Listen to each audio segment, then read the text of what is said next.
Bonjour à tous et à toutes, bienvenue sur le bon MJ. Aujourd'hui, de quoi on va parler? Les amis? The Shadow Dark, it's back. Shadow Dark is back. En ce moment, il y a le nouveau Kickstarter donc de la suite de Shadow Dark en fait. Shadow Dark, le jeu de rôle, old school revival, assez simple à prendre en main, que j'ai beaucoup apprécié jouer. Pas l'année dernière finalement je n'y ai pas tant joué, mais l'année d'avant. Si vous allez voir dans les anciennes vidéos de la chaîne, on a couvert Shadow Dark énormément. Il est possible peut-être que vous ayez découvert la chaîne avec Shadow Dark, que vous jouiez à Shadow Dark. Donc si c'est le cas, comme moi, vous devez être assez heureux de voir la suite arriver de la gamme officielle, parce que depuis la sortie de Shadow Dark, il y a plein de trucs qui sont sortis. C'était surtout plein de trucs, on va dire, amateurs, parce que comme Shadow Dark a une licence assez ouverte, il y a plein de suppléments, de machins, de trucs pour Shadow Dark qui sont sortis. Mais ça faisait un moment qu'on n'avait pas eu, du coup, des trucs officiels par l'autrice Kelsey Dion de The Arcane Library. Et donc dans cette vidéo d'aujourd'hui, on va aller regarder rapidement la page du Kickstarter, mais surtout on va regarder un petit peu les trucs que je trouve cool dans les previews qu'on a vus pour la suite de Shadow Dark. Donc la suite de Shadow Dark, qu'est-ce que c'est? C'est The Western Reaches. The Western Reaches, des nouveaux bouquins pour Shadow Dark. On a 2 gros nouveaux bouquins, plus 3 nouveaux Cursed Scrolls. Donc les Cursed Scrolls, on en avait déjà parlé dans la vidéo précédente. Encore une fois, si vous voulez savoir de quoi on parle, vous pouvez aller voir les vidéos précédentes. Et j'avais aussi fait une sorte de récap qui s'appelle la Shadow March, où je parlais de plein de parties de Shadow Dark en fait que j'ai menées. Tantôt un peu en table ouverte, plus ou moins modifiée, et aussi d'une grosse campagne assez classique de Shadow Dark. Bref, je vais pas réexpliquer ce que c'est Shadow Dark, mais je vais quand même vous réexpliquer vite fait ce que c'est les Cursed Scrolls Zine, puisqu'il y en a 3 nouveaux. Donc les Cursed Scrolls Zine, ce sont des zines, donc des tout petits livres, couverture souple là, dans lesquels en fait on a des extensions à Shadow Dark, c'est-à-dire des nouvelles classes, puisque Shadow Dark, c'est, si on prend la version core, le guerrier, le mage, le voleur, le prêtre, les 4 classes classiques. Ces zines, ils rajoutent des classes à chaque fois, ils rajoutent des monstres, ils rajoutent des sorts, à chaque fois sur un thème spécifique. Donc on en avait eu un premier qui était le Curse Scroll, on va dire, un peu dark, forêt, avec la sorcière, le warlock et tout. On en avait eu un pour le désert, entre guillemets. C'est un peu par biome que ça fonctionne, on va dire, dans lequel on avait un assassin avec des pouvoirs occultes, le pit fighter, donc le combattant d'arène, et le desert rider, donc le cavalier du désert, avec des nouvelles règles aussi à chaque fois un petit peu, puisque par exemple pour les montures, la survie dans le désert, etc., il y a des petites règles, des tout petits trucs modulaires que vous pouvez un peu plug ou retirer de votre partie si vous avez envie de jouer dans ce biome, j'ai envie de vous dire.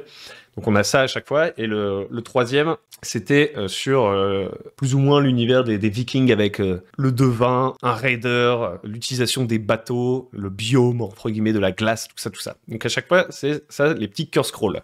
Donc là, on va en avoir 3 nouveaux sur le Kickstart. Et on va également avoir 2 bouquins, là, comme vous pouvez voir, plus épais, 200 pages à peu près. Donc pas aussi gros que le bouquin de base, mais qui sont un peu complémentaires, en fait, forment un peu un même livre, mais avec une séparation bienvenue entre un guide du joueur pour The Western Reaches et un guide du MJ pour The Western Reaches. The Western Reaches, qui a en fait pour objectif de proposer plus ou moins l'univers dans lequel l'autrice fait jouer, et donc de venir combiner les Curse Scrolls. Donc cet univers, c'est un univers de fantasy, on va dire, c'est classique à la Donjons et Dragons, évidemment avec des twists un peu différents. On n'est pas dans du Donjons et Dragons 5e, c'est pas les Royaumes oubliés, c'est pas Eberron, c'est son petit truc à soi, peut-être un peu plus weird, un peu plus gonzo, et aussi plus dark que ce qu'on peut avoir en 5e, tout ça, on va dire, dans les Royaumes oubliés. Après, bien sûr, il y a d'autres settings de 5e.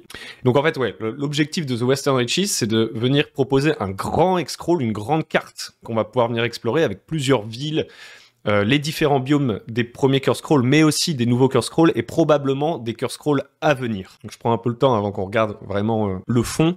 Je prends le temps sur la forme, parce que ce qu'il faut comprendre, c'est que l'objectif ici, c'est d'une certaine façon de regrouper les différents éléments, et de venir aussi énormément les enrichir, c'est ce qu'on va voir. Le but, en fait, c'est de proposer un setting, un monde pour Shadow Dark. Pour l'instant, il y avait un monde en creux, parce que si vous avez joué au Curse Scroll, ce que j'ai pas fait, personnellement, moi j'ai joué dans des univers un peu de ma conception, je suis allé piquer des trucs dans les bestiaires des Curse Scroll et tout.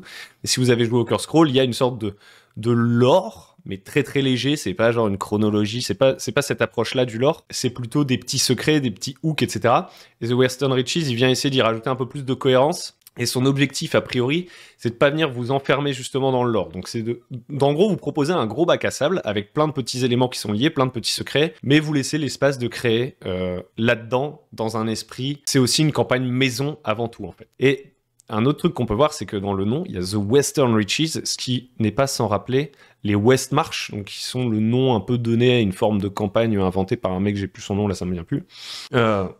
En table ouverte, en fait, vous allez jouer avec peut-être, au lieu de votre groupe habituel, un MJ 4 joueurs, peut-être avec un MJ ou plusieurs MJ dans les Western Reaches, et avec potentiellement plus de 4 joueurs qui, chacun de ces joueurs aussi, va potentiellement incarner plus d'un seul personnage.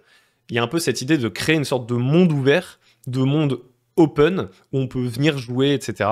Je pense que c'est un peu dans cet esprit-là qu'a été fait le truc, ce qui veut pas dire que vous êtes obligé de faire ça, ce qui veut pas dire que ce sera facile de faire ça forcément, ça m'étonnerait que le bouquin rende ça hyper simple, ça reste une logistique, clairement, de jouer ce genre de campagne, mais ça a été un peu pensé dans cet esprit, et c'est ce qu'on va voir. Donc on pourrait voir, d'une certaine manière, The Western Reaches comme une sorte de monde MMO RPG, je sais pas comment dire, mais pour le jeu de rôle sur table. Donc, allons voir un peu plus les détails. On va zoomer un peu. Clairement, sur les prix, attention les amis, ça peut monter très très fort parce que ça vient des États-Unis, etc. Moi, comme je suis un débile, j'ai pris tout. Mais en gros, si vous voulez tout avoir en PDF, ce qui est l'essentiel pour jouer, et d'ailleurs, la réalité, c'est que la plupart du temps, moi, ce dont je me sers, ce sont de PDF. Pour avoir tous les PDF, c'est 60 balles. Après, quand vous voulez avoir le physique et tout, parce que vous voulez collectionner ou que de temps en temps, que vous jouez en physique, par exemple, que vous voulez faire des parties de démonstration, que vous aimez bien vous mettre un peu dans votre mood de préparation, genre je suis avec mes livres et mes feuilles, ce qui, ça, par contre, m'arrive quand même assez souvent, que vous voulez avoir ce truc-là, les prix peuvent monter. Mais nous, on s'intéresse pas au prix, on s'intéresse au fond. Le prix, ça vous regarde. Voilà à peu près la gueule de tout ce que vous pourriez obtenir là dans The Western Reaches, moins le livre de base, parce que le livre de base, du coup, il va être reproposé, il me semble. Il y a un nouvel écran. On ne sait pas encore le contenu qu'il y a derrière l'écran parce que ça va être grâce à la participation de la communauté qu'en fait vont être choisies les informations qui seront derrière l'écran. Mais on a un nouvel artwork. On aura les deux bouquins, bien sûr, le guide du joueur et le guide du maître de The Western Reaches, les 3 nouveaux Curse Scrolls et dans les petits goodies, les petits machins, mais quand même qui ont leur petite gueule, surtout si vous jouez en physique, bien sûr. On va avoir des paquets de cartes avec tous les sorts, toute extension confondue, Curse Scroll, machin, truc. Des petits donjons qui tiennent sur une feuille, là, des one-page dungeons. Une grande carte en tissu de la map des Western Reaches et un truc, là, un bloc de feuilles de personnages, quoi. Donc, qu'est-ce qu'on a dans les Western Reaches? Qu'est-ce qu'on a, en fait? On pourrait jouer une sorcière au visage peint, venant des steppes, chassant les secrets d'une magie plus profonde. Un chevalier en armure qui vient de la cité des masques, gardant la frontière entre les villages. Un moine silencieux venu des montagnes, cherchant un assassin qui a tué son professeur, etc., etc. On nous fait un petit truc, quoi. Donc en fait, on va avoir pas mal de nouvelles classes et de nouveaux biomes. Je vais aller plus dans What's in the Book, parce que là, c'est un peu flavorful, mais on va pas y rester 50 000 ans. Donc 3 nouveaux Curse Scrolls, bien sûr. Les Curse Scrolls 4 à 6. Alors, on peut s'attendre à ce qu'il y ait des nouveaux Curse Scrolls par la suite, parce que là, dans le bouquin de base... Enfin, le bouquin, de base, qu'est-ce que je raconte? Dans le Game Master machin, là, on va avoir un immense X-Scroll avec apparemment 16 biomes différents. 16 biomes différents. Donc, on va avoir les lieux clés de ces 16 biomes dans le Master Guide. Mais chaque Curse Scroll, en fait, creuse encore plus le biome, généralement, en ajoutant des classes et des donjons plus détaillés, tout ça, tout ça. Donc, il serait pas étonnant qu'après la sortie de The Western Reaches, à mon avis, on ait potentiellement encore 10 Curse Scrolls, peut-être. Je dis ça un peu au pifomètre, mais qui vont venir, du coup, approfondir les nouveaux biomes proposés. Comme les 6 premiers Curse Scrolls approfondissent 6 des biomes de l'ensemble du monde des Western Reaches. Vu qu'on en a 16 au total, on peut imaginer 2 futurs suppléments. Bref. Maintenant, on va aller dans le fond. Moi, c'est ça ce qui m'intéresse, puisque j'y joue en fait. Au total, on aura désormais 18 classes avec le Player's Guide. Donc le Player's Guide, là, ce bouquin-là, de 200 pages, il va en fait compiler toutes les classes des différents Curse Scrolls, ajouter aussi des nouvelles espèces, avec le demi-elfe et un autre truc, je sais plus, le kobold peut-être. Mais il va également ajouter plus d'options de création, des factions, etc. Donc au final, 18 classes, dont 3 qui sont exclusives à ce bouquin-là, à savoir le monk, donc le moine venu de Yakesh, le Green Knight, trop hâte de voir ça parce que j'adore ce trope de Green Knight un peu arthurien, et le Kizian Archer, donc une sorte d'archer, on va dire un peu archer monté, qui pourrait nous rappeler des archers mongols, persans, tout ça. On va avoir 8 Ancestries et elles vont être désormais avec plus de détails quand vous aviez le livre de base de Shadow Dark, vous aviez plusieurs Ancestries, mais c'était très léger, parce que c'était un peu en mode le lore et tout des Ancestries vous regarde. À partir du moment où vous jouez dans les Western Reaches, si vous le souhaitez, vous pouvez utiliser des détails du monde des Western Reaches, et donc ça va venir enrichir les classes, par exemple avec des listes de noms, des listes de rumeurs, leurs origines un peu plus précises dans ce setting spécifique. Le bouquin des joueurs aussi, un truc très sympa. En fait, moi, ce que j'adore avec le bouquin des joueurs, je vais le dire maintenant parce que sinon je risque de le répéter, c'est qu'il regroupe un peu tout. Et en fait, comme ça a l'air de rien, mais c'est pas mal parce que quand vous filez le PDF ou le bouquin à votre joueur, en fait, à moins qu'il y ait des trucs que vous aimiez pas dans le bouquin, vous lui donnez en fait le truc clé en main, quoi. Il a tout. Plutôt que de venir greffer des suppléments, ajouter des classes homebrew, devoir créer un PDF, mettre à la graffeuse, paf, une petite règle maison que vous ajoutez de ci, de là. Potentiellement, là, vous pouvez lui donner un truc en mode, il le lit, le joueur, et en fait, il a toutes les règles, tous les équipements, tous les sorts, toutes les classes, toutes les races, toutes les options qu'il va pouvoir jouer, plein de trucs, en fait, et ça lui donne, en fait, un peu de grain à moudre, quoi. C'est sympa, ça permet peut-être plus facilement de l'embarquer dans une campagne. Une des forces de Shadow Dark, c'est que c'est très facile à mettre en place comme jeu, donc pour juste lancer, pouf, un donjon et tout, il n'y a aucun souci. Maintenant, quand vous voulez partir dans une campagne, Shadow Dark, potentiellement, il peut être un peu plus léger, ce qui peut être à la fois un atout si vous voulez vraiment jouer très émergent, mais aussi ce qui peut être potentiellement moins excitant, en fait, pour un joueur, de créer un personnage en 2-2 et de se lancer pour jouer, ça lui donne pas forcément envie de donner suite, quoi. Alors que ce bouquin, je pense, il s'adresse aux joueurs en fait. Jusqu'à maintenant, Shadow Dark, ça s'adressait beaucoup aux MJ. C'est un jeu qui facilite le travail des MJ pour le bac à sable, pour l'impro, pour la prep, etc., etc. Et peut-être qu'il était un peu trop. Enfin, moi, je trouve pas. Hein. Mais dans l'œil du joueur, qui a d'autres jeux de rôle dans lesquels il peut ultra customiser son personnage, je sais pas quoi. Peut-être qu'il était encore un peu trop léger. Que le joueur il se dit ouais, mon personnage il tient sur un post-it, c'est pas rigolo. Là, il y a peut-être un côté. Voilà, où on va plus donner de richesse aux joueurs. Donc, je continue. Tous les équipements vont être regroupés dans ce bouquin. Plus simple que d'avoir 4 PDF ou de combiner des PDF. Tous les sorts de toutes les classes vont être ici triés de manière alphabétique et par tiers. On va avoir du lore aussi sur les dieux qui va être plus développé, des symboles, etc. pour plus vite se projeter dans un dieu, si on a un personnage qui a un culte, ou même, peu importe notre classe en fait, si on appartient à un culte. On va avoir des nouveaux secrets et background, et un truc que j'aime beaucoup. Pour l'instant, dans les previews qu'on a, on n'a pas encore vu à quoi ça ressemblait, mais de ce que j'ai compris, on va avoir des nouvelles listes de background, mais des backgrounds par région. Et ça, je trouve que c'est vraiment cool, parce que du coup, ça veut dire qu'en fonction de l'origine de votre personnage sur la map, quand vous allez tirer votre background, ça va être un truc qui colle, quoi.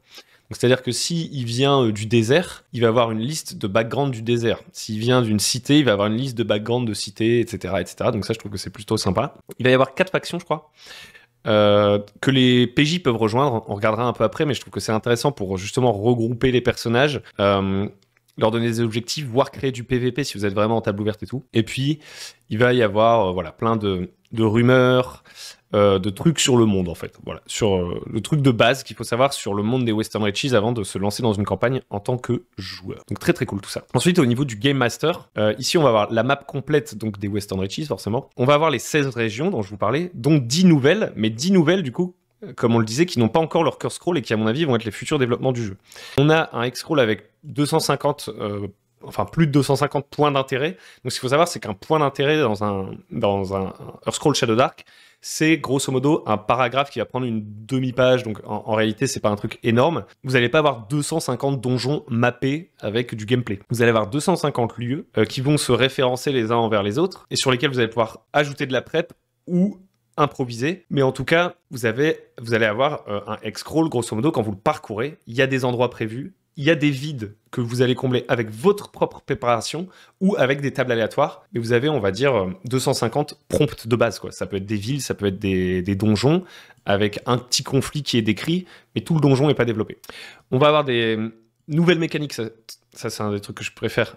Pourtant c'est tout simple, hein, vous allez dire je suis un débile. Hein. Mais des toutes petites mécaniques pour apprendre des nouveaux trucs en allant vers des PNJ qui peuvent apprendre des nouveaux talents à votre personnage, soit en downtime, des nouvelles mécaniques en gros pour entraîner votre personnage et qu'il apprenne des trucs. Genre qu'il s'améliore en combat, etc. Peu importe sa classe. Ça je trouve que c'était vraiment un truc qui revenait souvent. Que j'ai entendu après avoir joué une longue campagne. On avait kiffé, mais il y a certains joueurs qui disaient ouais, les classes, je trouve ça un peu limité.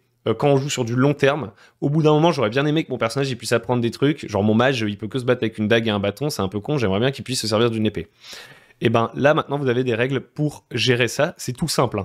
Ça révolutionne pas le schmilblick, mais en fait ça donne un framework et vous vous dites une structure en fait, et vous vous dites ce sera plus simple pour moi maintenant que j'ai des exemples de mécaniques d'entraînement, d'en créer d'autres en fonction des besoins de mes joueurs, etc. Et celles qui sont proposées, vous allez voir, elles couvrent une grande majorité de cas. On a aussi tous les monstres du coup des Curse Scrolls qui sont regroupés dans le bouquin. On a des secrets, des rumeurs, et puis on a une nouvelle aventure pour kick-off l'exploration des personnages. Puis ensuite, on a les 4 Curse Scrolls. Donc le Curse Scroll numéro 4, c'est River of Night. Donc ça se passe cette fois-ci dans la jungle de Tal Yul. Ça nous amène une nouvelle classe, à savoir le guerrier basilic. On a aussi le ranger qui pour l'instant était juste un PDF qui n'était pas encore vraiment officialisé, un PDF gratuit qu'on pouvait trouver à différents endroits, mais voilà, c'était pas encore dans un bouquin. On a le ranger qui est terminé, quoi. On a des nouveaux sorts de druides, j'y reviendrai juste après. Et puis on a bien sûr un X-Scroll, des nouvelles armes, des nouveaux titres, des nouveaux donjons. D'ailleurs, on peut le voir ici sur la capture, enfin je vous montrerai après, mais j'aime bien ce qu'ils ont fait avec les donjons. On a des nouveaux sorts de druides. Alors qu'est-ce que ça veut dire des nouveaux sorts de druides? En fait, un autre truc assez intéressant, c'est que désormais, le mage, en fonction de son alignement, en fait, il aura un peu 3 écoles de magie. Soit la magie neutre, soit la magie lawful, soit la magie chaotique. Et en fait, elles vont avoir leur propre liste. Et donc, si j'ai bien compris en tout cas, la liste de sorts des druides, en fait, c'est la magie neutre pour le mage. Donc ça fait qu'au lieu de se taper une nouvelle classe qui plus est, serait dans les tropes de druides un peu high fantasy qu'on a aujourd'hui, c'est-à-dire le mec se transforme en animaux et tout, c'est le druide de World of Warcraft, quoi. Là, le druide, ce serait plutôt un mage à la Merlin, il me semble. Donc, un druide, en fait. Mais c'est juste... il a des sorts, voilà, neutrals, quoi. Que vous dire de plus? Le Curse Scroll 5, c'est Dwellers in the Deep. Donc là, on se focus vraiment sur les souterrains, avec l'exploration de Morzomota. Donc, Morzomota en anglais. Je suis en train de traduire des trucs qui n'existent même pas en français, c'est complètement con. Donc une région dans les profondeurs du Shadow Dark, avec de nouvelles classes, le Delver, donc l'explorateur, et le Weirdling, qui, si j'ai bien compris, est une sorte de personnage corrompu par la magie chaotique, donc il y a des mutations et tout. Des nouveaux sorts, du coup, pour le magicien chaotique, cette fois-ci, et puis une grande aventure, cette fois-ci, un gros donjon, la librairie des ghouls de Leng. Et dernier Curse Scroll, City of Mask, donc qui contient un City Crawl. Donc ça, je l'attendais beaucoup pour voir un peu comment les idées qui vont être proposées, parce que moi, j'avoue que dans ma campagne, au moment où on arrivait en ville, j'étais un peu en mode je sais pas trop quoi faire. J'ai essayé des trucs, mais comme on était en pleine campagne, j'avais l'impression de faire de la bricole au milieu de la campagne, ça m'embête. Et donc là, on va avoir des nouvelles idées pour les cités, donc notamment sur le downtime, donc ces périodes de repos où les personnages s'entraînent, tout ça, ce dont on parlait avant. Mais aussi sur comment des petites mécaniques, genre encore une fois, genre des toutes petites mécaniques en un paragraphe pour gérer des situations du style se faire oublier par la garde, tout ça. Il me semble qu'ici c'est un point crawl, donc c'est plus un X-scroll, donc un point crawl c'est un peu comme un X-scroll, sauf que c'est des points d'intérêt. Bon bref. Et donc on va avoir le Bard qui va être officialisé, encore une fois, Bard qui existait déjà mais qu'on n'avait pas de manière officielle, c'était un truc à télécharger quoi. On va avoir le dueliste, et on va voir les sorts des magiciens lawful cette fois-ci.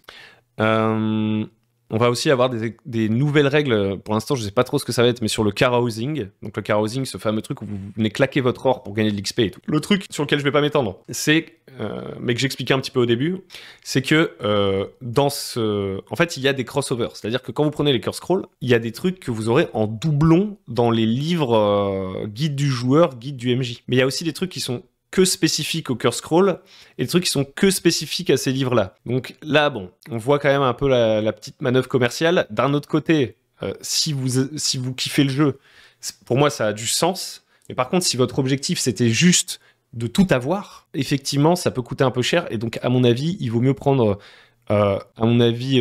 soit que les PDF, soit par exemple les Curse Scrolls et les PDF des guides, soit les guides et les PDF des Curse Scrolls. À vous de voir. Donc après, voilà, là, il y a les trucs de luxe, il y a les suppléments. Il y a une nouvelle premium édition donc du livre de base aussi, qui vient remplacer la première.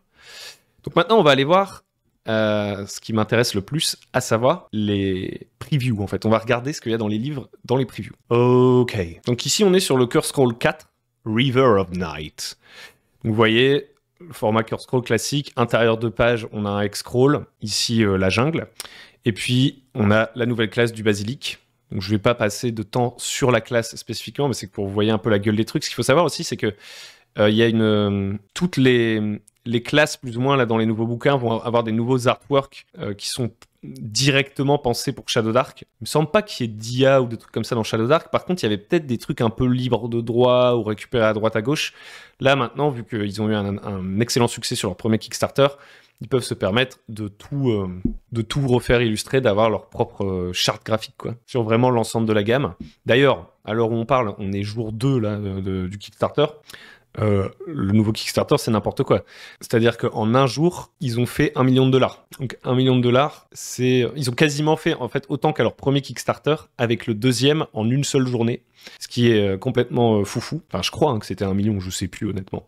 Mais ce qui est plutôt cool parce que ça veut dire qu'en fait, il y a vraiment une base de joueurs. Donc peu importe qu'on aime Shadow Dark ou pas, ce que j'essaie de dire là, c'est que c'est super cool en fait quand vous savez qu'un jeu que vous aimez bah en fait, il y a des gens qui y jouent, et donc du coup, que la gamme va pouvoir continuer d'avancer, quoi. C'est plutôt bon signe, et moi, ça me fait vachement plaisir.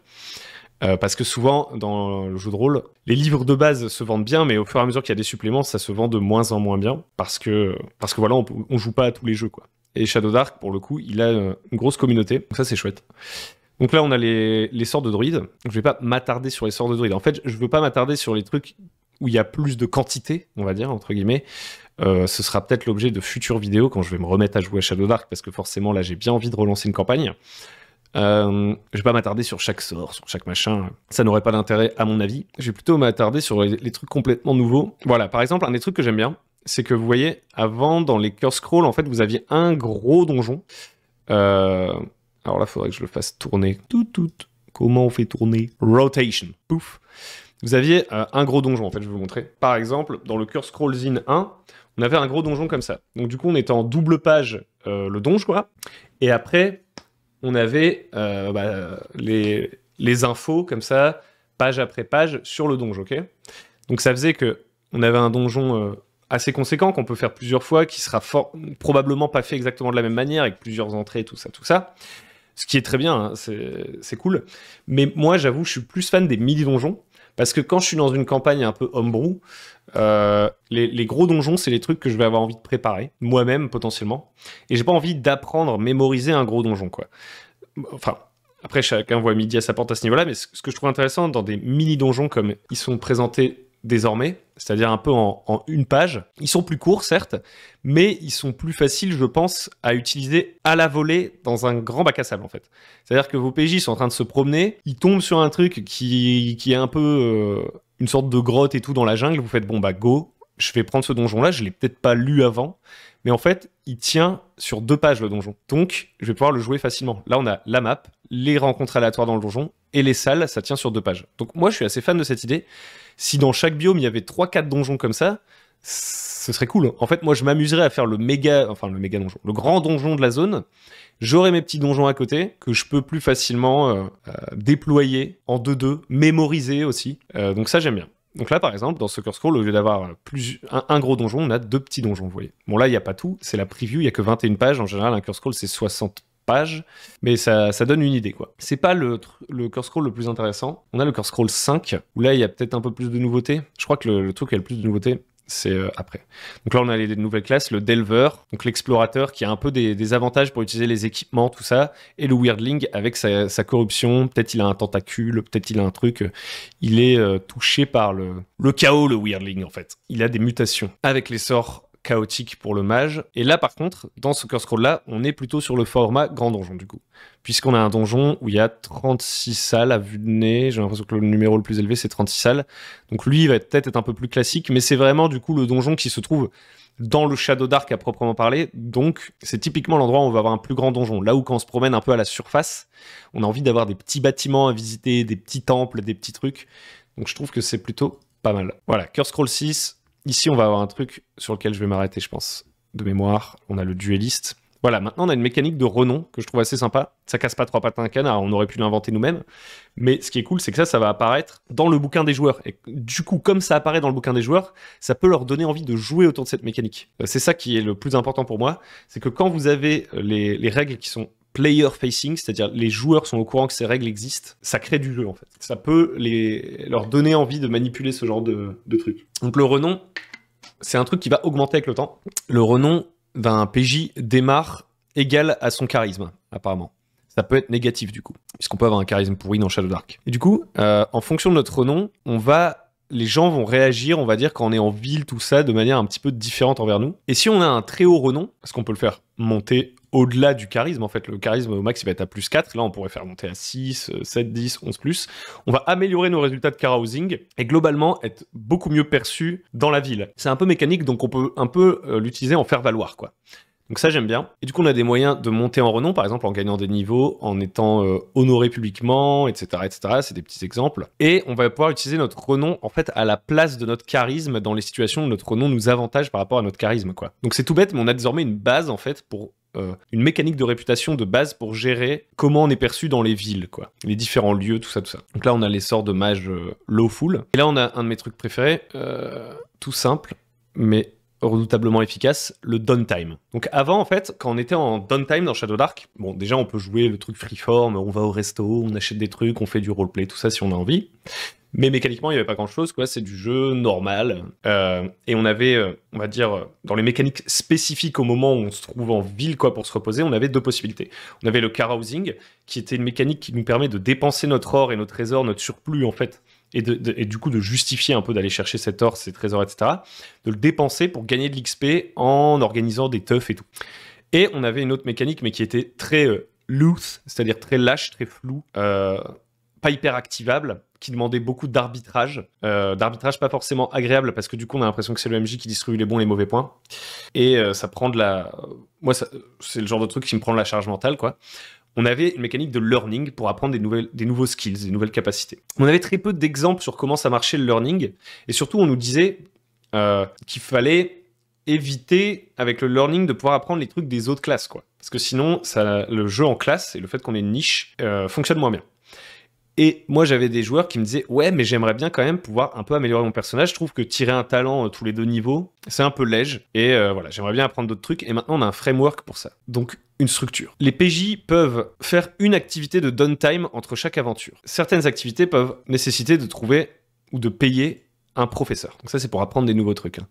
Pour réussir cette activité, le MJ doit réussir un G sur une caractéristique. Ils ne peuvent pas utiliser les luck tokens sur ces G. À chaque fois que le PJ rate le G pour apprendre le truc qu'il essaie d'apprendre, la prochaine fois qu'il réessayera, on réduit la difficulté du G. Et donc là, on a tout un tas d'exemples. Je ne sais pas s'il y en aura plus à la fin, s'il y a tout ici. Mais moi, rien qu'avec ça, je suis assez content. Par exemple, sur le spiritualisme. Donc, si notre PJ, il décide de méditer, prier, faire du développement personnel en achetant des formations à 1800 €, faire des études mystiques. Il peut faire des jets de sagesse, gagner et perdre des trucs en fait. Donc par exemple, gagner la faveur d'une église proche et augmenter son renom. Il peut gagner 2 points d'XP, tout simplement. Il peut, et ça je trouve que c'est très intéressant, relancer, difficulté 15 par contre, donc pas si évident que ça, mais il pourrait relancer le jet d'un de ses talents, parce que dans Shadow Dark, quand vous progressez, vous tirez aléatoirement les talents que vous gagnez. Et donc ça pouvait être frustrant potentiellement. Alors frustrant, c'est pas forcément mauvais, mais pour certains joueurs, apparemment, c'est insurmontable. Et désormais, ils ont une petite mécanique. Ils vont devoir aller grind. Ils vont devoir aller grind. S'ils n'ont pas tiré le talent qu'ils voulaient au passage de niveau, ils vont pouvoir utiliser le spiritualisme pour relancer ce talent. Et ça, je trouve que c'est cool. Ça, je trouve que c'est cool parce qu'il y a des talents qui sont bien cool, en fait. Si on prend, par exemple, je vais prendre... c'est simple, hein, je vais prendre une des nouvelles classes. Le basilic, son talent 2, donc on jette 2d6 à chaque fois pour déterminer le talent. Bah, il en a un qui est assez rigolo. C'est, vous trouvez un œuf de basilic et au bout de quelques jours, il y a un hatchling, enfin en gros il y a un bébé basilic qui sort, quoi. Bon, bah il y a potentiellement dans une campagne vous ne tirerez jamais ce talent parce qu'il a très peu de chances d'arriver, c'est un talent rare. Et potentiellement bah vous trouvez que c'est trop cool en fait d'avoir ce truc. Et donc vous pourriez utiliser la méditation pour essayer de remplacer par exemple votre +1 dans les jets d'attaque et de dégâts par ce truc là, quoi. si vous le souhaitez. Ça peut aussi être intéressant, je pense, on peut commencer déjà à réfléchir, à se projeter avec cette nouvelle mécanique, se dire, ok, et si on veut jouer, j'en sais rien, moi, jusqu'au niveau 11-12, je dis n'importe quoi, on se dit, au niveau 11-12, on voudrait pas que les points de vie augmentent, on veut arrêter la montée des points de vie, les bonus d'attaque, etc., etc. Peut-être on peut créer des learnings spéciaux pour débloquer des talents qu'on n'avait pas encore, pour continuer à grappiller encore un petit peu pendant la campagne de la puissance, j'en sais rien. Ça, c'était le spiritualisme. Mais à côté, on a la skullduggery, bon, ça, je sais, voilà, activité criminelle, etc., etc. Je sais plus ce que ça veut dire en français.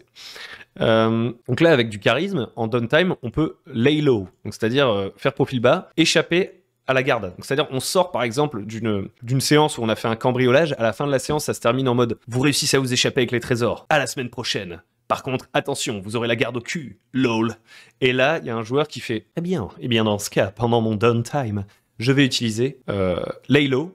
Il fait un jet et ça tombe la semaine d'après. On revient et il dit c'est bon, je me suis occupé de la garde.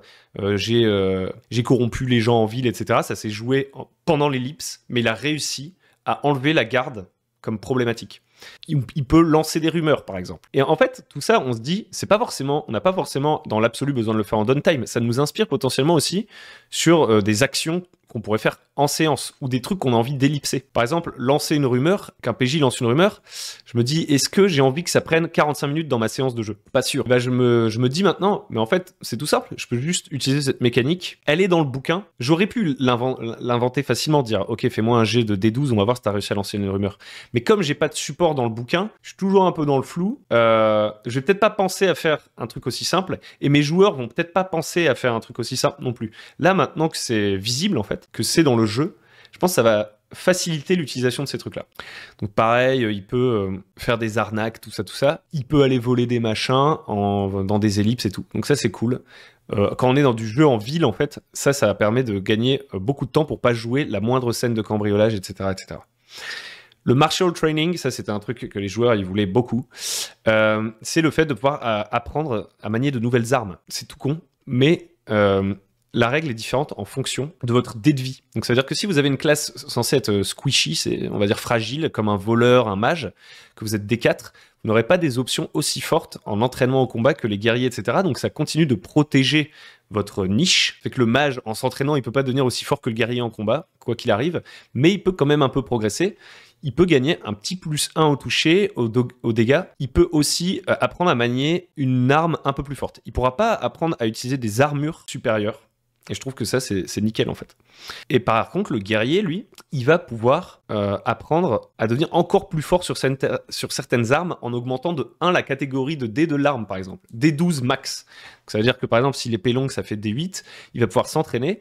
Et peut-être qu'à force d'entraînement, son épée longue va pouvoir faire D10. Et il peut le faire qu'une fois par arme, donc c'est limité. Mais en fait, ça va permettre, ce que ça permet, ce truc-là, c'est d'augmenter très légèrement la progression horizontale du personnage, très légèrement sa progression verticale. Il va pas pouvoir, c'est pas un multiclassing. On reste dans un jeu à classe, ce que j'aime bien. On reste dans un jeu simple, mais on peut quand même aller grappiller des petits trucs à côté et aussi se spécialiser légèrement sur des trucs. Et donc avoir cette sensation de pouvoir customiser un petit peu plus son personnage au fur et à mesure de la partie. Et dans les recherches magiques, c'est pareil, hein, on a des trucs sympathiques.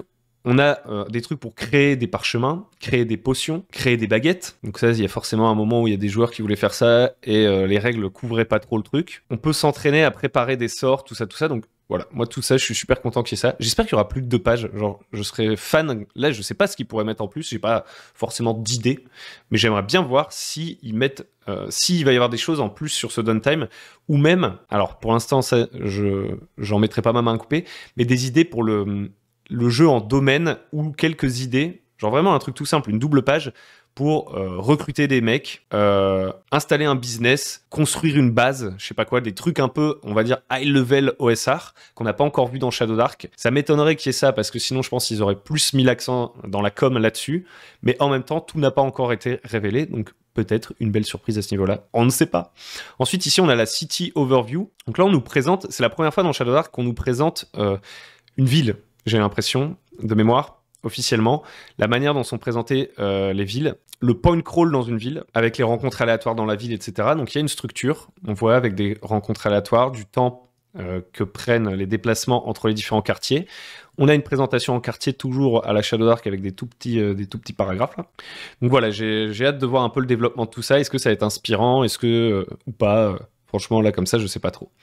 Il y a cette idée d'avoir des holidays, donc des événements dans la ville. Donc je crois que la seule ville qui va être détaillée, c'est la Cité des Masques dans le Curse Scroll 6. Il y aura d'autres villes dans le setting The Western Reaches, mais elles seront pas forcément aussi développées, en tout cas dans un premier temps. Peut-être que ça arrivera par la suite. Hein. Pour l'instant, la seule qui va être vraiment détaillée, c'est la Cité des Masques. Et donc, on a des trucs genre des fêtes, avec des idées de trucs qui pourraient se passer durant ces fêtes, des petits carousings spéciaux, donc des événements spéciaux, des bonus de trucs. Si on décide de faire la fête, par exemple, The Last Moon, donc la célébration de la dernière lune, de la dernière pleine lune, quand on fait du carousing, on a des chances d'avoir une proposition en mariage, par exemple. Donc ça, c'est des petits trucs rigolos. C'est du lore, entre guillemets, mais c'est pas vraiment du lore en mode « Tenez, voici un chapitre sur toutes les fêtes et le calendrier local. » C'est activable, en fait. Je suis même pas forcément obligé de le lire avant de le jouer. Ça va ajouter de la saveur, ça va ajouter du monde, un truc où on se dit « Putain, il y a une fête dans cette ville, trop stylée. » Mais sans que j'ai nécessairement besoin de potasser le bouquin à fond avant, et en l'incluant un petit peu dans la mécanique, en mettre des événements marrants, quoi. Des trucs, on a des situations fun. Et donc, je pense que c'est une bonne approche. On arrive sur les 2 dernières previews. Donc ici, on a le Player's Guide to the Western Reaches, motherfucker. Ou alors, c'est le... Non, là, c'est le Game Master Guide, pardon. Donc, ça nous donne une idée de la tronche que ça va avoir. Donc, par exemple, ici, The City States. Donc, on nous parle des différentes cités-états. C'est un univers en point of light. Donc, point of light, l'idée, c'est que il n'y a pas beaucoup de grandes villes. Il y a beaucoup de terres sauvages, des cités-états, et on est surtout dans de l'explo, etc. Sinon, le monde, il est sauvage, dark, avec des esprits cachés, des mystères, des donjons. Et donc, on a du coup bien la présentation des grandes villes, parce qu'en fait, ça va être nos hubs. Si on joue en Westmarch, en fait, nos personnages, ils vont fréquemment retourner en ville, puis ressortir faire une expédition, puis retourner en ville. Et donc, on se concentre sur le développement uniquement des 4-5 grandes villes, à savoir la Cité des Masques, Alkesh, Stonehall, la Cité des Nains, Kizian Tribes et Lidonia. Sachant que Kizian Tribes, du coup, en fait, c'est pas vraiment une ville, elle est mouvante. Et donc, on peut imaginer peut-être, ensuite, un supplément Curse Scroll qui viendra se concentrer sur les steppes avec les Kizian Tribes, peut-être un supplément qui viendra se concentrer sur les nains avec leurs villes souterraines, peut-être un supplément qui viendra se concentrer sur la citadelle des elfes, etc. en Curse Scroll plus tard, puisqu'on les a dans le grand guide. On nous explique Merging the Rules, donc en gros les règles qui vont être regroupées pour jouer spécifiquement au Western Reaches, parce qu'il y a plein de règles optionnelles dans Shadow Dark. Là, on nous explique qu'il y en a certaines qui vont être choisies pour jouer dans les Western Reaches. Un truc que j'attends de voir, c'est en partie sur la luck, parce qu'il y a des nouvelles règles sur la luck. Donc la luck, c'est en gros les luck tokens, c'est genre juste des points de fortune en fait. C'est genre vous avez votre luck token, votre token de chance, vous pouvez l'utiliser pour relancer des jets de dés, etc. C'est une mécanique un peu méta, mais pas que, parce qu'il y a certaines classes qui peuvent en créer, genre les devins, ils voient un peu l'avenir, donc ils donnent un luck token à l'autre, etc., etc. Et en gros, comme il y a plus de classes, etc., voire d'objets magiques qui interagissent à mesure que le jeu avance avec les luck tokens, on va peut-être avoir une revisite un petit peu de cette mécanique. J'ai hâte de voir ce que ça va donner, mais pour l'instant, on sait vraiment pas grand-chose. Ensuite, on nous parle vraiment de l'esprit bac à sable OSR à la Western Reaches. Donc c'est des jeux open-ended. Donc dans un setting comme les Western Reaches, on n'a pas de grande histoire au-dessus de la campagne en fait. On a des lieux, des rumeurs, des factions, tout ça, mais il n'y a pas de grands méchants par exemple. Il n'y a pas de grands méchants, il y a peut-être des méchants dans différentes régions qui essaient de défoncer des gens, mais le but c'est pas de vaincre un grand méchant, de sauver le monde, de résoudre un mystère spécifiquement, etc., etc. Il y a par contre plein d'endroits mécaniques ou de points d'intérêt ou de lieux à explorer ou de trucs en fait qui vont essayer d'inviter les joueurs à activement poursuivre leurs intérêts propres, ceux de leurs personnages, sachant que comme on est en table ouverte, encore une fois, leurs intérêts peuvent être divergents, donc on peut facilement imaginer du PVP, et ils peuvent aussi avoir plusieurs personnages, participer à certaines expéditions, pas à d'autres. Donc on voit que on vient nous expliquer un peu le mindset qu'il faut avoir pour jouer à cette proposition de jeu. Donc à base de rumeurs, etc., de multiple PCs, donc plusieurs PJ. Dans les campagnes sandbox, on nous dit les joueurs ne sont pas limités à jouer un seul personnage. À la place, ils peuvent faire une rotation entre plusieurs personnages avec différents objectifs. Il est normal pour un groupe d'avoir des personnages de différents niveaux, alors que les joueurs se mixent en fait en différentes équipes. Donc ici on a vraiment l'esprit Westmarch, qui encore une fois n'est pas obligé. Vous pouvez jouer de manière classique avec le même groupe de PJ, etc., se retrouver tous les mardis, blablabla, ou vous pouvez le faire. Mais on vous explique en gros comment faire une Westmarch. Voilà, dans les grandes lignes, la philosophie. Et d'ailleurs, on nous explique que pour inviter plus facilement au jeu avec multiples PJ, il faudrait mettre en place la règle du grinder mode, qui fait qu'en fait, on se soigne beaucoup moins vite que dans le Shadow Dark normal. Comme nos personnages mettent du temps à se soigner, eh bien, on va jouer d'autres personnages le temps que ceux qui sont blessés se soignent. Et on nous parle même du jeu en 1-1. Donc le 1-1, c'est cette idée qu'on retrouve dans des anciennes formes de campagne de Donjons et Dragons des origines, et qui continue avec les Bronstein et les machins. Cette idée qu'en fait, le temps dans le jeu passe à la même vitesse que le temps dans la vie réelle. C'est-à-dire que si vous jouez le mercredi et que vous rejouez le mercredi de la semaine d'après, eh bien, il y a une semaine qui est passée et il y aura une semaine de temps qui sera passée aussi dans le jeu. C'est là le côté un peu monde persistant MMORPG qui fait que quand vous êtes en table ouverte, en fait, tout le monde est un peu sur la même timeline et l'histoire avance au même rythme que le temps qui passe dans la vie réelle. Donc si, par exemple, j'ai un personnage qui est blessé, et qui récupère, je vais dire n'importe quoi, 1 point de vie par jour, il manque 14 points de vie, bah, si je veux le jouer avec tous ces points de vie et repartir en expédition avec ce personnage, je vais attendre 14 jours dans la vie réelle.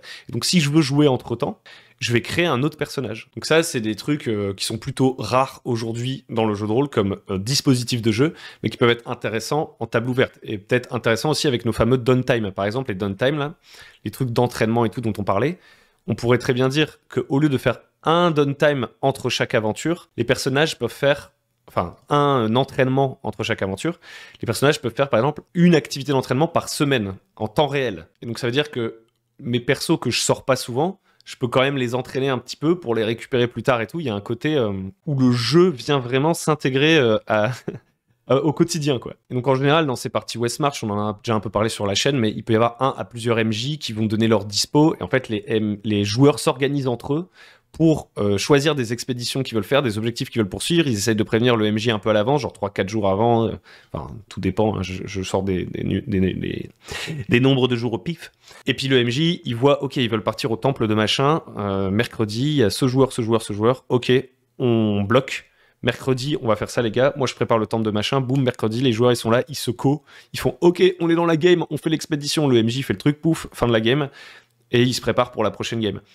Etc., etc. Comme le passage du temps est entre guillemets en temps réel, il y a des mécaniques spéciales. Quand je dis entre guillemets en temps réel, c'est que bien sûr, quand vous êtes dans la partie de jeu de rôle, vous n'avancez pas à la vitesse en temps réel. C'est-à-dire, si vous dites on va faire un voyage qui dure une journée, vous n'êtes pas obligé d'attendre le lendemain pour continuer la partie. Le soir de la séance, le temps est plus flou. On fait moins attention à ça. Ça a moins d'importance. Et potentiellement, les joueurs peuvent faire des trucs qui prendraient 2 jours, en une seule soirée de 3 heures de jeu, bien sûr. on n'est pas complètement deux non plus. Par contre, il y a un truc qui est assez particulier, c'est que dans ce genre de Westmarch, vu qu'on fonctionne par expédition, à chaque fois, vous allez repartir de la ville, ou d'une des villes, parce qu'il peut y avoir plusieurs villes, vous allez, à chaque fois qu'on lance une partie, c'est une nouvelle expédition qui repart, pour la soirée. Peu importe qu'on joue 2 à 8 heures, c'est une expédition. Et à la fin de cette expédition, pouf, les joueurs doivent retourner en ville, parce qu'on ne sait pas de quoi demain sera fait et quelle expédition va se reformer, et on ne veut pas traquer le positionnement de tous les personnages partout sur la carte. On est moins dans ce délire-là. Et donc on a une mécanique de back to town, qui fait que si vous êtes encore dans le donjon ou que la séance va se terminer en plein milieu d'un combat, on a une mécanique où on va jeter un dé pour voir comment vous en sortez. Et elle peut être très punitive, cette mécanique, c'est-à-dire que sur un peu de malchance, vous pouvez crever direct. Vous pouvez crever direct. C'est une option, vous pourriez utiliser d'autres règles plus souples, mais ce qui est intéressant en gros, c'est que en ayant la connaissance de cette mécanique de back to town qui pour le coup est méta, ce que ça va créer en jeu, c'est que vos joueurs ils vont jouer plus vite et ils vont se dire ok, quand on va dans un donjon, il faut qu'on avance parce qu'il faut qu'on soit ressorti à la fin de l'heure. Ça nous fait respecter aussi l'agenda de tout le monde, l'agenda du MJ, l'agenda des autres joueurs dans ce gros dispositif de jeu en table ouverte. Et donc on sait que si on veut sortir avec les trésors et en vie, on a intérêt à préparer notre sortie du donjon aussi. Et donc ça crée une histoire différente, le fait de devoir penser à ça. On n'est plus en train de penser, on va s'enfoncer dans le donjon, on est en train de penser à, on va s'enfoncer dans le donjon, on va aussi en ressortir, et on va essayer de jouer vite, avec en plus les timers en temps réel de Shadow Dark qui renforcent déjà ça. Parce que pour rappel, une des petites spécificités de Shadow Dark, c'est qu'on a des timers, on a des torches en fait qui passent en temps réel, qui s'épuisent et qui nous poussent un peu à avancer dans le donjon, parce que quand nos torches s'éteignent dans Shadow Dark, d'un seul coup, toutes les rencontres aléatoires deviennent plus terribles. Il y a un côté Darkest Dungeon, le jeu vidéo. Et donc, en cumulant ces deux machins, Je pense que le dungeon crawl où les mecs ils s'arrêtent devant la porte et ils font « Oh bah je sais pas, on pourrait essayer d'enlever les clous un par un et de les ranger », ça ne devrait plus trop arriver normalement. Donc c'est un OSR un peu différent peut-être de certaines parties old school. Il y a différentes cultures de jeu. Souvent ce qu'on reproche au donjon c'est que les gens ils jouent pas assez vite et que c'est très ce genre de mécanique-là, ça peut permettre de, sans devoir se montrer insistant et dire les gars on peut jouer vite ou on peut avancer et tout, inciter en fait tout simplement par la mécanique à le faire. Ensuite on a les règles de Hexcrawl, je vais pas trop m'attarder là-dessus, donc on a des nouveaux types de terrain, des trucs sur le climat, tout ça, les différentes régions, et puis on a déjà quelques petits exemples des différents biomes en fait. Donc là nous pour l'instant on avait le duché de Montmartre, donc ça va être la cité des masques, on a The Gloaming, donc la forêt sombre, le Jurum Desert, ça c'est les Curse Scrolls qu'on avait, et puis vous voyez qu'il y a des nouveaux trucs où on sait rien pour l'instant. La mer par exemple, la mer ça a pas trop été traité dans Shadow Dark, il n'y a pas eu trop de traitement sur les montagnes et tout, donc ouais on va peut-être avoir des nouveaux trucs, on verra bien. Et voilà, là vous avez un exemple de ce que ça peut être des points d'intérêt dans Shadow Dark, la manière dont on va avoir les détails sur les différents endroits de la map géante de la région. Donc par exemple, il peut y avoir un camp de cultistes à un endroit, et ici on a écrit 20 cultistes menés par un agitateur charismatique du nom de Thorak Bane. Ils viennent de monter leur camp ici pour faire des offrandes au dragon Xidian. Les cultistes tentent des embuscades sur la route vers Marine's Hold pour capturer des victimes sacrificielles. Les captifs actuels sont Regina Pence, un marchand de Marine's Hold du coup, et ses 3 gardes. Donc en fait, on a une accroche, on a une situation, quand on passe à cet endroit-là, on peut découvrir ce truc. Et en fait, on va en avoir 250 plus disposés sur la map, ce qui fait que quand on explore, en fait, on découvre plein de choses différentes qui sont un peu reliées les unes aux autres. Parce qu'une fois qu'on a libéré Regina Pence, une marchande, peut-être qu'on va lui dire « vous pourrez pas nous donner des trucs et tout, parce que vous êtes marchande, en fait. » Donc elle va dire « Ok, mais il faut me ramener à Marine's Hold. » Et quand on va arriver à Marine's Hold, Regina Pence, si ça tombe, elle va nous dire « en fait, maintenant que vous m'avez ramené, allez vous faire foutre. » Donc là, on va faire ça va pas se passer comme ça. On va essayer de l'arrêter, Regina Pence, mais en fait, la garde va faire « Oh, qu'est-ce que vous faites ?» etc. Ça crée des histoires. Là, on a un exemple de ce que c'est qu'un nouveau PNJ qui peut un peu nous entraîner. Donc c'est un PNJ un peu spécial, un peu plus détaillé, qui peut nous donner une sorte de mini-quête un peu en mode au fait, ça me fait un peu rigoler, et qui peut nous apprendre des talents uniques. Par exemple, donc lui c'est une sorte de sorcier un peu bizarre, il est un peu perché le bonhomme, bah lui il veut nous faire des trucs chaotiques. Donc lui pour le coup il est un peu gonzo, un peu foufou.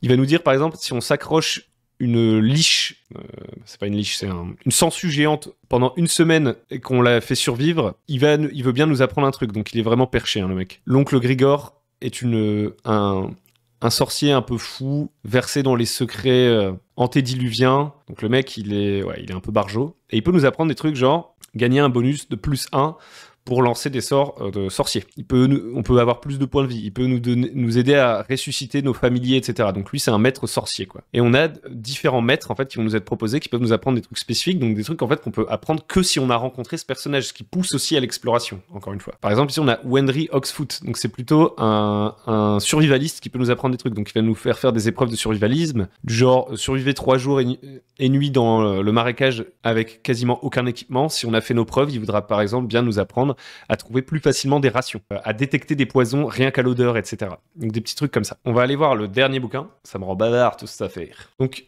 dernière preview, c'est le guide du joueur, cette fois-ci des Western Riches. Donc qu'est-ce que les joueurs, on va pouvoir leur filer comme petit document pour qu'ils se préparent à participer à cette campagne dans les Western Riches. Donc en fait, ça commence avec 10 trucs que tout le monde sait dans les Western Riches. Donc un truc un peu pour se mettre dans le mood, voir un peu les limites du monde. La magie est terrible, il y a des anciens esprits qui se cachent, les non-humains sont plutôt rares, la plupart des endroits sont inexplorés, ça nous met dans le mood de ce qu'on va jouer, des explorateurs, des héros qui vont dans les terres sauvages et affronter des mystères, des trucs et tout. Ensuite, on a les Ancestry, donc que je dise pas de bêtises, ouais voilà, c'est ça, ils ajoutent le Kobold et le demi-elfe, les Ancestry jouables, et on peut tirer aléatoirement notre race avec une répartition plutôt en faveur de jouer un personnage humain, parce que ce seraient les personnages les plus courants dans les villes. Le kobold est extrêmement rare, on s'en rend bien compte. On a du coup cette idée de points of light, et on nous dit, voilà, c'est un monde dans lequel la force fait loi, on est dans le truc pulp, où dès qu'on sort de la ville, c'est chaud. On nous parle des différentes civilisations qui y sont en place déjà, des structures sociales vite fait, histoire de se mettre dans le mood. Donc on a le demi-elfe, et ça nous donne une bonne idée de ce qu'on aura pour toutes les autres Ancestry. Donc il y a son talent, tout ça, ce qu'on avait déjà. Maintenant, on nous parle un peu de la quantité de personnes qu'il y a, de l'origine, plutôt géographique, où on pourrait les trouver. Un truc pour générer des noms de demi-elfes, un détail qu'on peut tirer pour notre demi-elfe. Par exemple, un objet un peu bizarre que porterait le demi-elfe. Donc on peut imaginer que pour chaque race, on va avoir un truc comme ça pour donner un tout petit peu plus de petits détails qui vont venir caractériser notre bonhomme. Ici, on a l'archer Kizian, donc on va pas s'arrêter dessus. Mais voilà, ça c'est une des nouvelles classes, sachant qu'on avait vu qu'on aurait également le Green Knight et le Monk. Donc on aura 2 autres classes, donc il ressemble pas mal au Desert Rider, au Cavalier du Désert, parce qu'il a aussi une monture, tout ça. Mais lui, du coup, il a des avantages où il a plus de munitions, il fait plus de dégâts à distance, etc. Là où le Desert Rider, il est plus là pour foncer sur les gens. L'arme au point, n'importe quoi, l'arme au point. On a la classe du Roustabout. Ah, ça j'avais oublié complètement. Le Roustabout, c'est la classe genre du mec, on sait pas pourquoi il était là. En fait, ce qui est marrant avec la classe du Roustabout, c'est que le mec, il a juste un bâton, il est un peu naze. On peut jouer le Roustabout si on veut. Donc c'est un mec un peu random, sans talent particulier, qui il sait pas très bien lancer des sorts ni se battre, mais il est là quoi. Il est là. C'est Sam Gamgee le brave en fait. Et en fait, ce qui est drôle, c'est qu'il a plein de trucs plus liés à la chance. Aussi, il a plus facilement des bonnes relations avec les gens du commun. Donc ça, c'est trop bien. Il va moins... on va moins être soupçonneux envers ce mec-là qu'envers un guerrier qui arrive avec 3000 armures quoi, sur la tronche.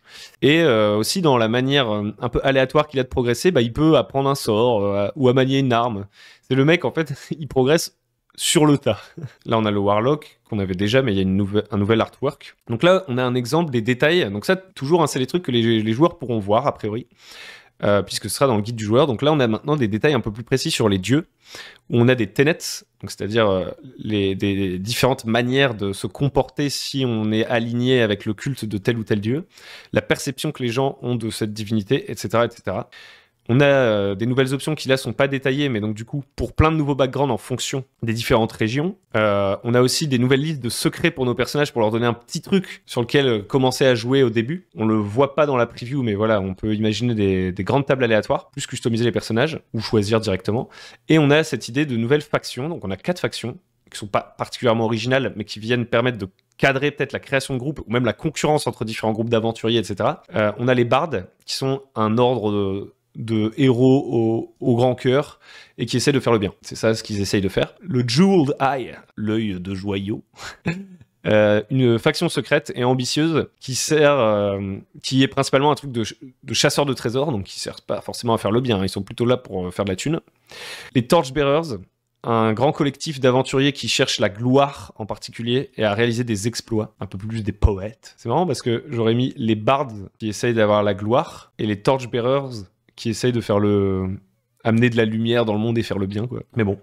Et les loups de Lidonia, un groupe de protecteurs qui essayent d'empêcher le monde sauvage d'envahir la civilisation. Donc on a 4 factions comme ça, on pourrait en inventer d'autres, mais ce qui est intéressant, c'est que déjà, maintenant, on a un framework pour créer ces factions. Si on veut créer d'autres factions, on peut juste se dire, je vais reproduire la manière dont elles sont faites dans Shadow Dark pour en ajouter plus dans ma campagne.